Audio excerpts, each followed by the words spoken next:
تھی، آج حسین نے اکیلا چلنا نہیں شروع کیا تھا۔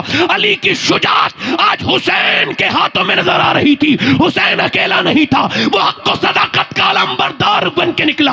اس نے اکیلے نے، مظلوم حسین نے، میرے امام نے اکیلے نے 22,000 کو آواز دی، کوئی ہے جو علی کے بیٹے کا مقابلہ کرے؟ جب کوئی ہمت نہیں کر سکا تو اکیلے نے 22,000 کے لشکر پہ حملہ بولا اور دنیا کو بتا دیا کہ جب حسین کے حملے کا یہ عالم ہے تو پھر علی کے حملے کا عالم کیا ہوگا؟ یا حسن، یا حسن، یا حسن، یا حسن۔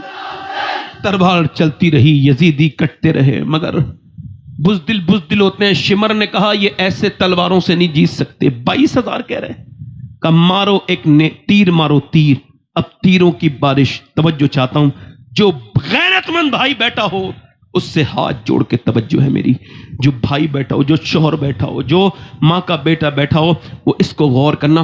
امام نے جب آپ کے تیر لگا واپس آئے، لوگوں نے سمجھا شاید خیمے میں جا رہے ہیں، ہو واپس جا رہے ہیں، نہیں، حسین نے خیمے میں جا کے آواز دی، زینب کیا تم روئی تھی؟ سیدہ زینب نے عرض کی ہاں میرے بھائی، ہاں مدینے میں ساتھ میں کھیلے، نانا کے کاندھوں پر ساتھ میں چڑھے، نانا کی مسجد میں ساتھ میں کھیلے، امی کے ساتھ میں رہے، ابا کے ساتھ، کوفے میں آپ کے ساتھ رہی۔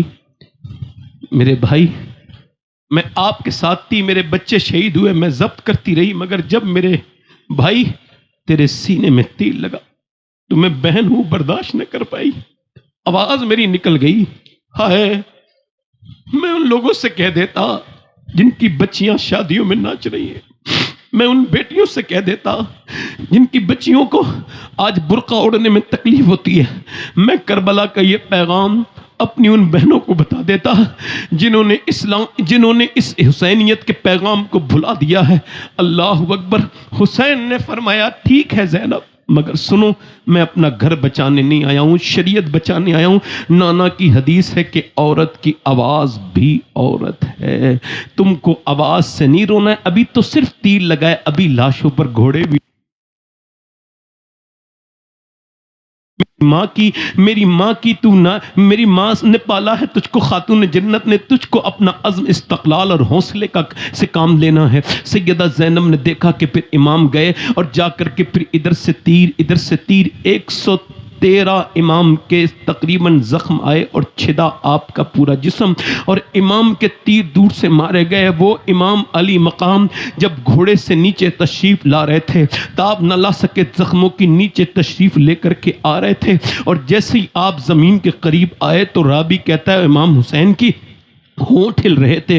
امام کیا کہتے تھے؟ یا اللہ میرے نانا کی امت کو بخش دینا مالک، میرے نانا کی امت کو بخش دینا۔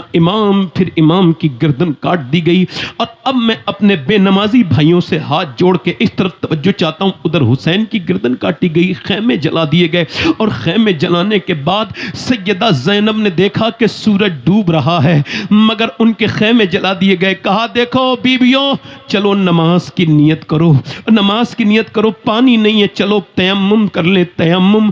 تم سب پانی والے جواب دو گے، میں بھی جواب دوں گا جو بے نمازی ہیں قیامت کے دن۔ زینب میری بہنیں وہ جواب دیں گی جن کے سروں میں اب سجدے کی تڑپ نہیں ہے، جن میری بہنوں کے دل میں حسین کی عظمت نکل گئی، زینب کا پیغام جو بھول گئی۔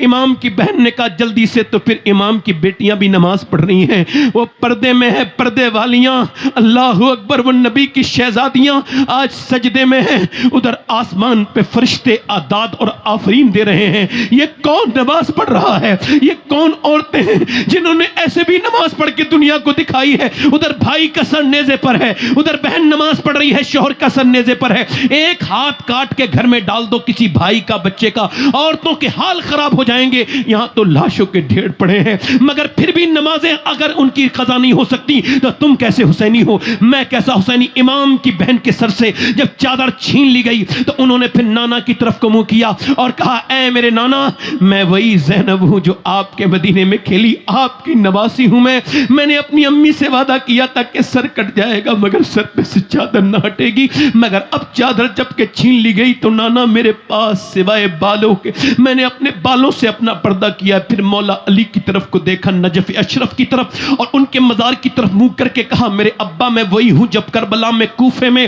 جب میں چلتی تھی تو آپ فرماتے تھے زینب کے پاؤں کے نشان مٹاتے جاؤ حسن حسین، میں نہیں چاہتا میری بیٹی کے پاؤں کے نشان بھی کوئی دیکھے، مگر نانا آج آپ کی بیٹی کہ آپ میرے ابا میرے سر سے چادر چھین لی گئی ہے، زینب کو پھر قید کیا گیا، امام زین العابدین کے بیڑیاں ڈالی گئی، پھر یزید بدبخت کے دربار میں یہ قافلہ بڑی پریشانی پرابلم کے بعد پہنچا، جب پہنچا تو پھر روایتوں میں ہے اس یزید بدبخت نے امام علی مقام کے سر مبارک کے ساتھ بے حرمتی کرنے لگا، امام کے ساتھ بدتمیزیاں کرنے لگا۔